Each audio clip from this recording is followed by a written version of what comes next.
Move out of the house. We're moving back in with my husband next month. You're single, so you need to leave. My sister's first contact in ages was shockingly self-centered. As I listened to her selfish demands over the phone, memories of the past came flooding back. Since childhood, she had treated me like her personal servant, and whenever I tried to resist, she would raise her hand and force me into submission. To her, my obedience was simply expected, and she seemed completely oblivious to how outrageous her words were. I quietly sighed. While my sister hadn't changed, I had. It was time she learned her place, and I slowly opened my mouth to speak. My name is Philia, and I just turned 36. I work at a company and lead an ordinary life. At first glance, I probably look like any other woman you might meet. But my family is a bit, no, quite different. And not in a good way. I have a sister who's 3 years older than me. Her name is Wendy. She's a strikingly beautiful woman. Born to our gorgeous parents, a handsome father and beautiful mother, Wendy inherited the best features from both of them. Wendy is such a beautiful child. We're so blessed to have such a pretty daughter. Our parents were extremely focused on appearances, and that was even the reason they chose each other. However, 3 years after Wendy was born, they had me, a completely ordinary-looking child. I wonder who you take after. Right, how did we end up with such a plain-looking kid? My parents would say such things to me without hesitation. While they never physically abused me, I don't think they felt any real affection for me. Eventually, they began comparing me with my beautiful sister and showered her with all their attention. This pretty doll suits me better than Philia because I'm prettier. My sister gradually adopted our parents' attitude and started looking down on me. She would often take my toys if she liked them, claiming them as her own. At first, I would cry and resist, but she would hit me until I gave in. Our parents would pretend not to see what was happening. Eventually, I came to accept that being trampled on by my sister was normal. She would steal everything, toys, candy, anything I wanted. So I decided to focus on something my sister couldn't take away, studying. When I was crying about my sister's bullying, a close female classmate worried about me and gave me this advice: "You're good at studying. You helped me with my homework, and you got such good grades on the last test. You can beat your sister at studying." When I heard these words, I was grateful to my friend for showing me this possibility. Studying was enjoyable for me because I could see results proportionate to my efforts. One year, I received top marks in all subjects. I had nearly perfect test scores and was often praised directly by teachers. Thinking my parents might finally praise me, I happily returned home. That's pretty good.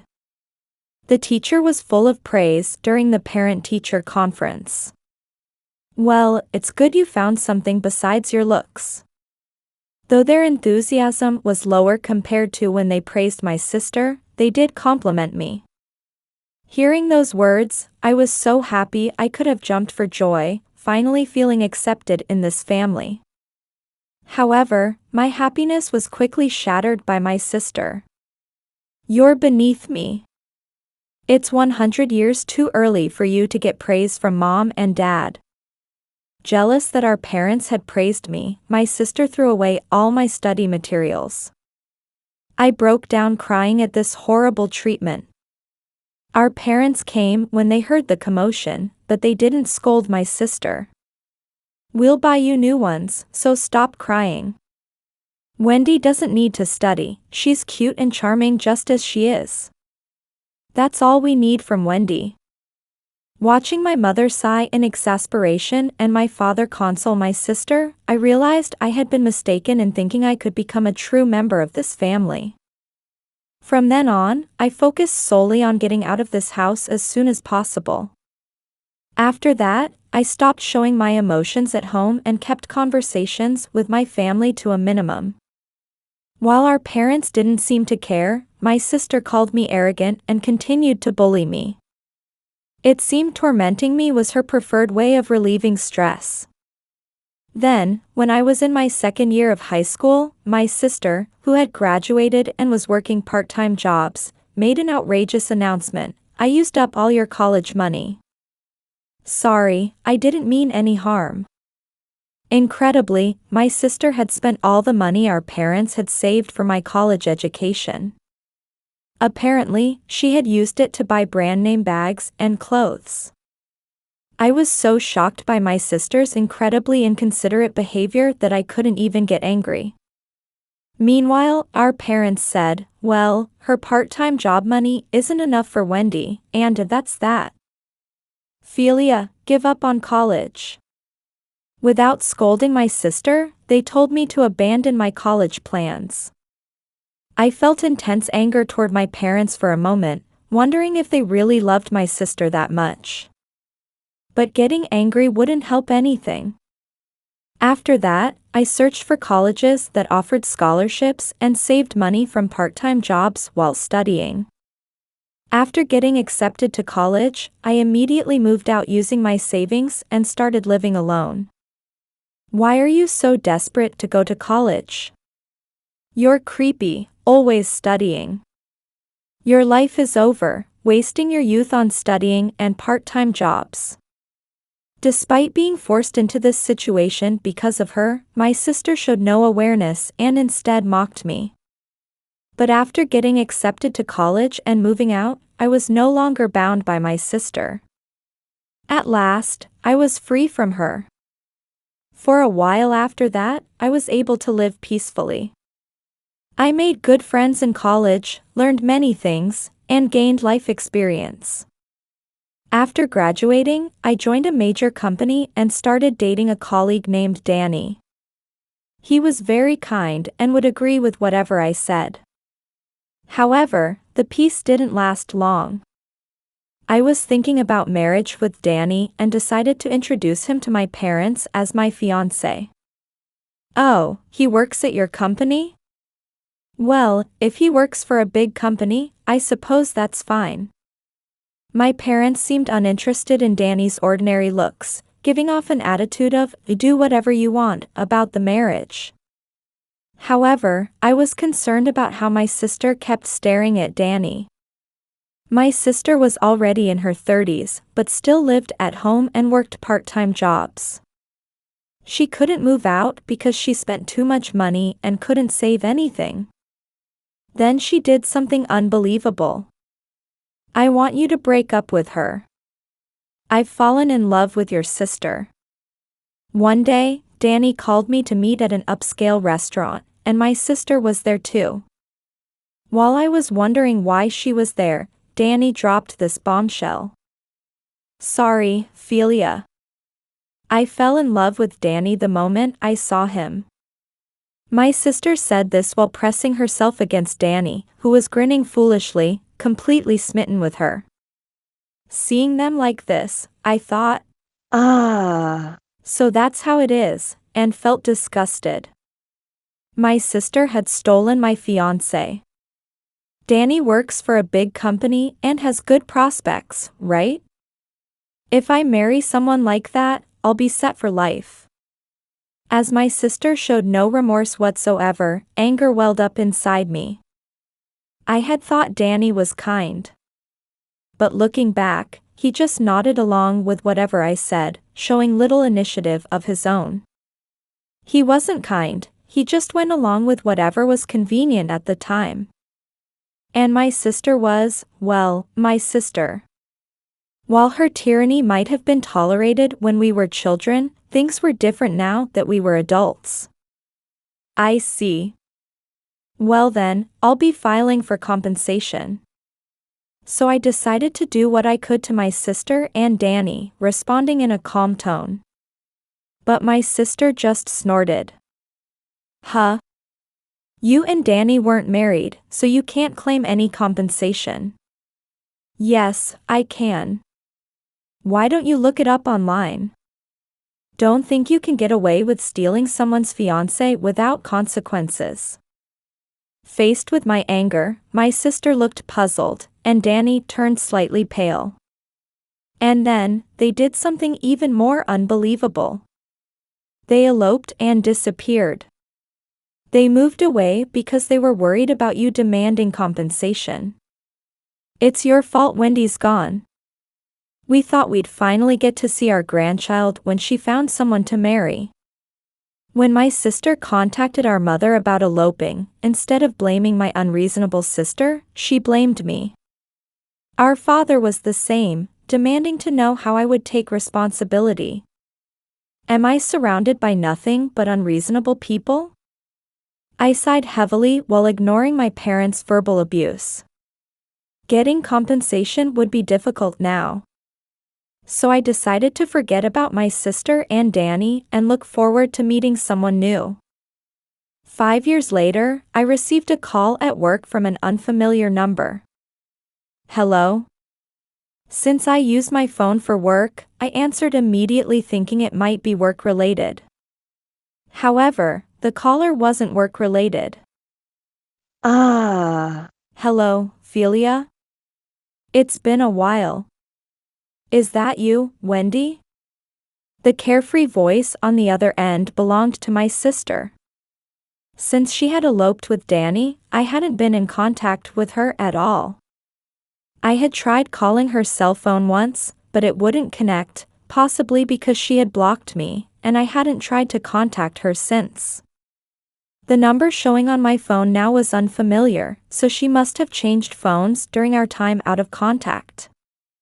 I was somewhat surprised by this sudden contact from my sister, but knowing it couldn't be anything good, I frowned and started to end the call. What do you want? I'm busy with work. Hey. This is our first sisterly chat in ages, and you're being so cold. Holding back from saying that she seemed to have forgotten what she'd done, I kept my mouth shut. Saying the wrong thing would only make things worse. But I really was busy with work and didn't have time to deal with her. If you don't have anything specific to say, I'm hanging up. I'm really busy. Fine, if you insist. And then my sister dropped a bombshell that made my eyes widen. I'm moving back to our parents' house with my husband next month. You're single, so you need to move out. At first, my brain refused to process such an outrageously selfish statement. But as I gradually understood its meaning, I remembered that this was exactly the kind of person my sister was, and I wanted to hold my head in my hands. I married Danny where we ran off to, and we had a cute child who looks like me. I'm getting tired of living here, and I thought it was time to do something for our parents, so we decided to move back home and start fresh. My sister started bragging about her life without being asked. So you're in the way. You're living at home, right? You need to move out before we move in because you'll be in our way. I had moved back home before my sister left. More accurately, I was forced to return when our mother fell ill and needed care. Our father was my guarantor for my apartment and threatened to withdraw unless I returned.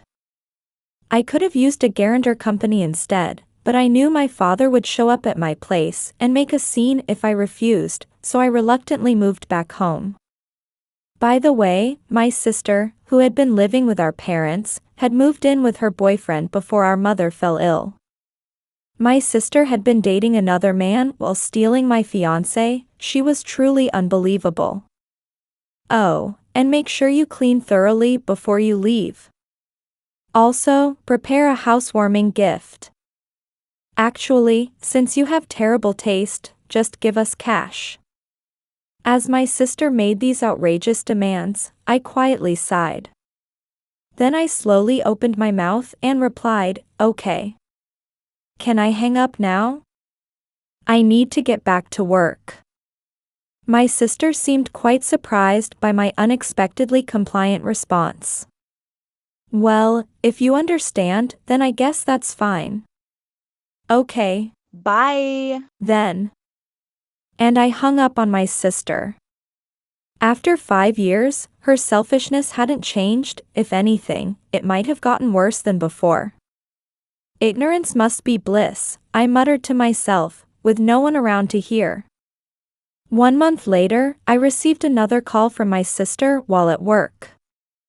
I stood up from my desk and went into an empty conference room, knowing her calls tended to be lengthy. Hello? When I answered, my sister's ear-piercing scream came through. Hey, where's the house? I almost laughed at her completely predictable reaction. Yes, our parents' house that my sister was planning to move into had already been demolished, and only the land remained. In fact, the house had been torn down 6 months ago, and the land had already been listed with a real estate company. Coincidentally, they had just found a buyer. The location was good, not far from the station, with supermarkets and hospitals nearby.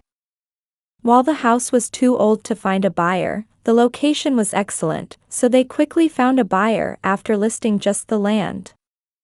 When I explained this to my sister, she was speechless for a while. Hey, are you just going to stay silent? I told you I'm busy, right? If you're not going to talk, I'm hanging up. Startled by my exasperated question, my sister came to her senses. Then, in a fury, she started yelling at me. How dare you sell my house without permission? Your house. Why would it be yours? Why? I'm their daughter. Of course the house and land should go to me. I was utterly amazed that she truly hadn't changed at all since childhood. No, it was rather impressive that she still thought such self-centered claims would work at age 39. I carefully explained to my sister everything that had happened after she eloped. That house and land were legally transferred to me by our parents. So both the house and land are mine. Well, I had the house demolished since I didn't think we'd find a buyer. All the paperwork is in my name. None of it is yours. Remember when Mom's health declined and I moved back home before you eloped? After that, her condition got worse instead of better. Our mother, after turning 60, seemed to despair at losing her beauty and started binge eating and drinking recklessly. This unhealthy lifestyle took its toll, and she fell ill. Though doctors repeatedly told her to change her lifestyle, she wouldn't listen and eventually ended up hospitalized after severely damaging her health. And our father had always been fond of alcohol and cigarettes. When our mother fell ill and couldn't maintain their previous lifestyle, his stress apparently increased. His drinking and smoking increased, and he ended up hospitalized after our mother. Thinking it was their own fault, I quietly supported their hospital stays. However, instead of showing gratitude, they made this demand: when we get home, you'll take care of us. That's right. You're our daughter, so you have an obligation to care for us. Despite barely treating me like a daughter before, they finally acknowledged me as one when they found themselves in trouble.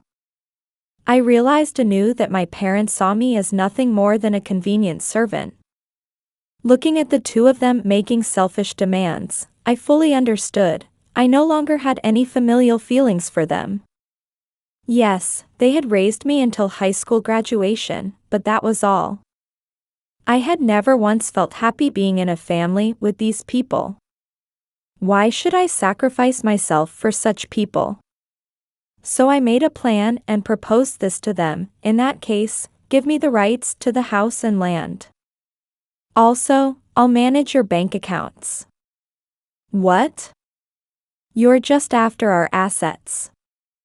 Facing my parents' angry expressions, I responded expressionlessly, you can refuse if you want.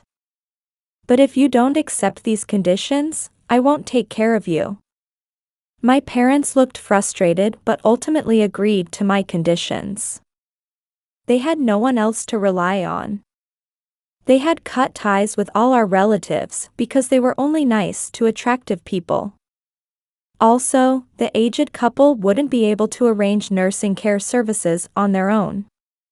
While my conditions might seem harsh coming from their daughter, they were nothing compared to what they had done to me.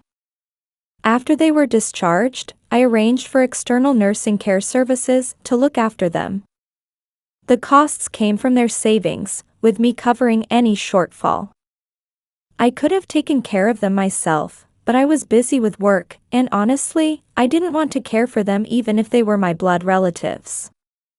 When my sister was bullying me and making me cry, they did nothing. In fact, they once said, "Your crying face is so ugly. With a face like that, no one will ever marry you. If you can't get married, don't come running to us for help. You'll have to live alone." These words cut deep into my heart and still leave a scar today. Why should I sacrifice myself to care for people who would say such things? They should be grateful I'm even paying for their nursing care. After I explained all this, my sister suddenly interrupted as if remembering something. "That's right. Where are Mom and Dad? If the house is gone, where are they?" Amazed that she was only now worrying about our parents, I answered her question. "They're in a nursing home." "What? Weren't you supposed to take care of them in exchange for getting the house and land?" I decided in-home care had reached its limit. They're now living in a 24-hour care facility. One day, the care service staff I had hired told me that continuing to care for them at home would be impossible. Even after collapsing, my parents continued their self-centered lifestyle. Even in the hospital, they would sneak off to the smoking area when nurses weren't looking and buy snacks from the shop. Living like this, they would likely damage their health further soon. Thinking this, I presented the condition of transferring the house and land to me before they were discharged. I knew they would eventually lose their physical independence. I was making plans in my head then, wanting to secure whatever I could before that happened. I quickly found a care facility that could accept them and placed them there. Since putting them in the facility, I hadn't visited them once. So I wasn't entirely sure what kind of life they were living or what their current situation was. Mom and Dad are in a nursing home. This news seemed to shock my sister considerably. Well, that's understandable. The people who had doted on her were now old and in a situation where they had to live in a nursing home. She had planned to rely on our parents by moving back home, so it must have been shocking to have that option taken away. I can give you the facility's address if you want to visit them. How can you be so calm about this? Why? Because I don't feel anything about what happens to those two. Unlike you, I never received much love from them to be shocked about this. By the way, I was paying the portion of their nursing home fees that their pensions didn't cover. I think I'm being a more filial daughter than my sister, who's doing nothing, just by providing money. But they raised you. Don't you feel any gratitude? I'm repaying that gratitude now by paying their nursing home fees. My sister, who hadn't known I held such cold feelings toward our parents, was completely flustered. I can't believe you're so ungrateful. Say whatever you want. Are you done now? When I coldly responded to my flustered sister, she came back with an unexpected demand, then give me all the money from selling the land. I'm married with a child. Unlike you who's single, I need to support my child. I need that money. My sister was screaming and carrying on. Even after all this time, she still thought such selfishness would work? When we were young, I couldn't defy my sister's orders. Even now that we're adults, she apparently still thought I would do whatever she said, just like when we were children. No, the rights to this land are mine. I won't give you anything. What? Don't you care what happens to my child?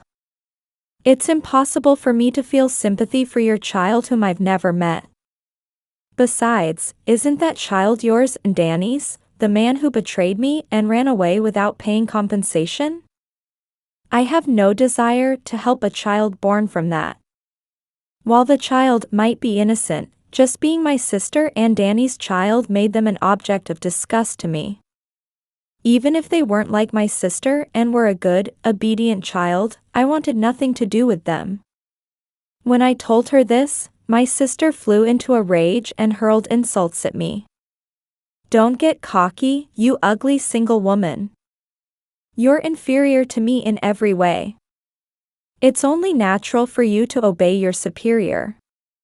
If you understand, then shut up and follow my orders. Did she think I would obey if she just yelled loud enough? Her ear-piercing voice was very unpleasant, and I frowned while moving my phone away from my ear. You're just a loser whose fiancé I stole. You can never beat me in anything.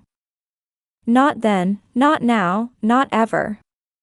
My sister's triumphant voice came through the phone.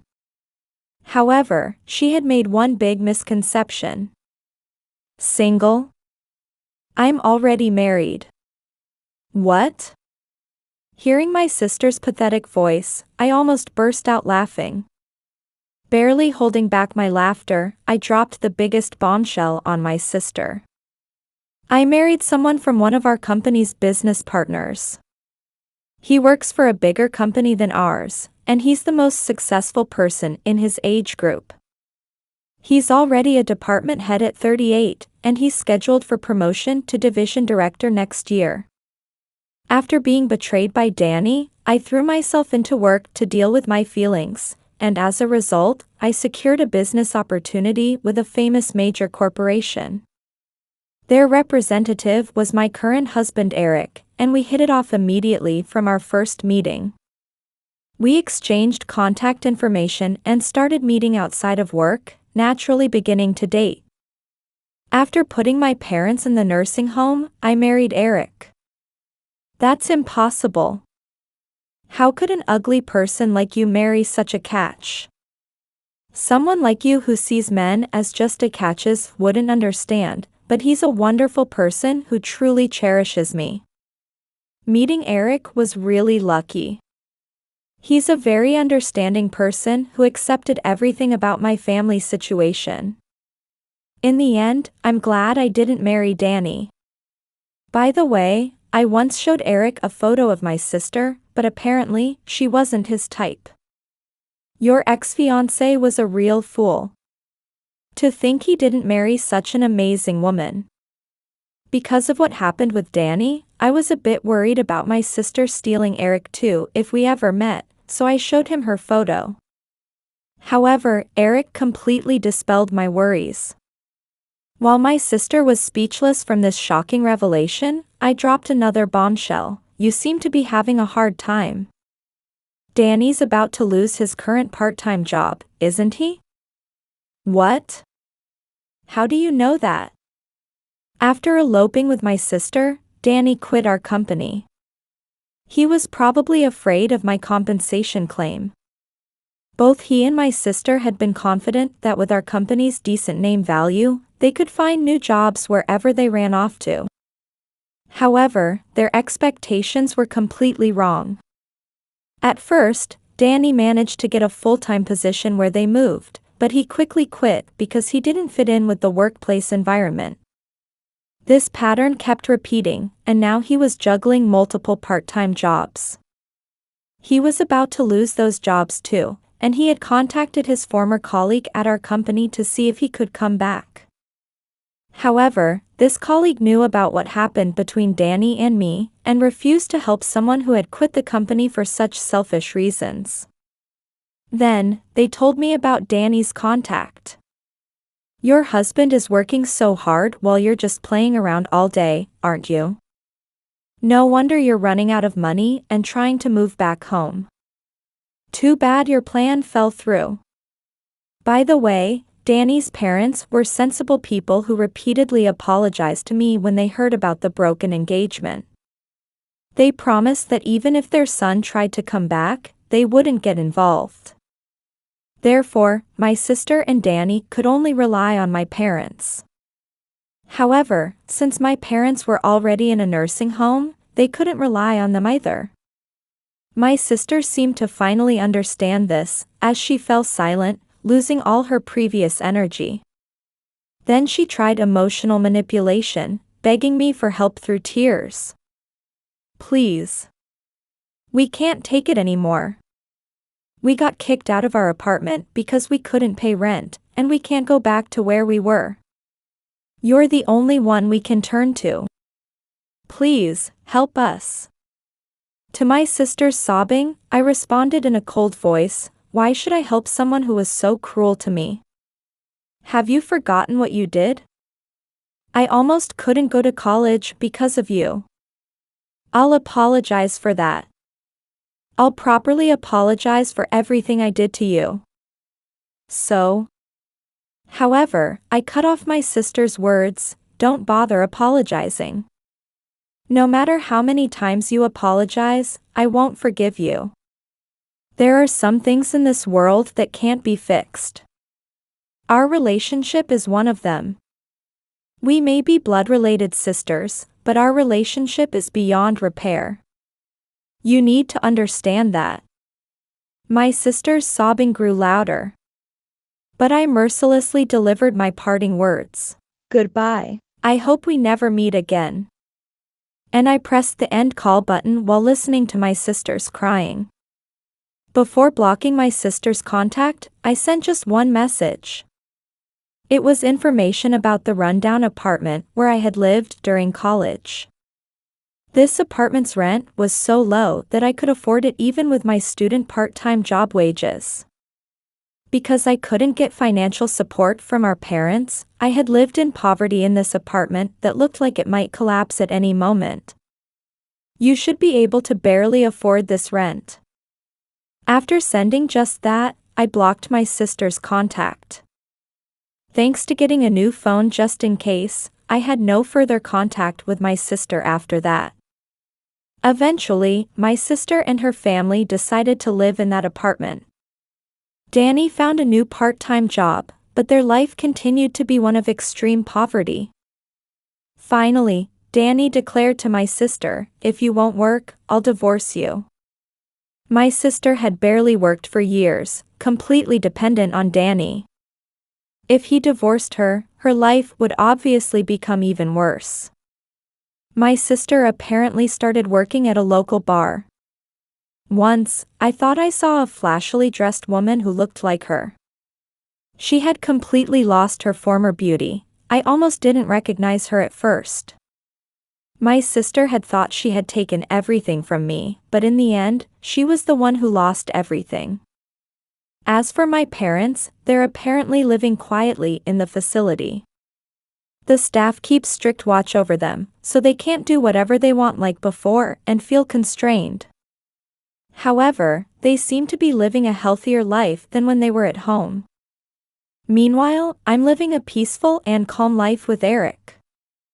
The sale of our family land has been completed, and we're discussing using that money to buy a house. This is because I'm currently carrying a small life inside me. We're in the middle of planning our home, thinking a house would be better for a family of 3. While my life has been full of hardships until now, I've finally found my own happiness. And I'll do anything to protect this happiness.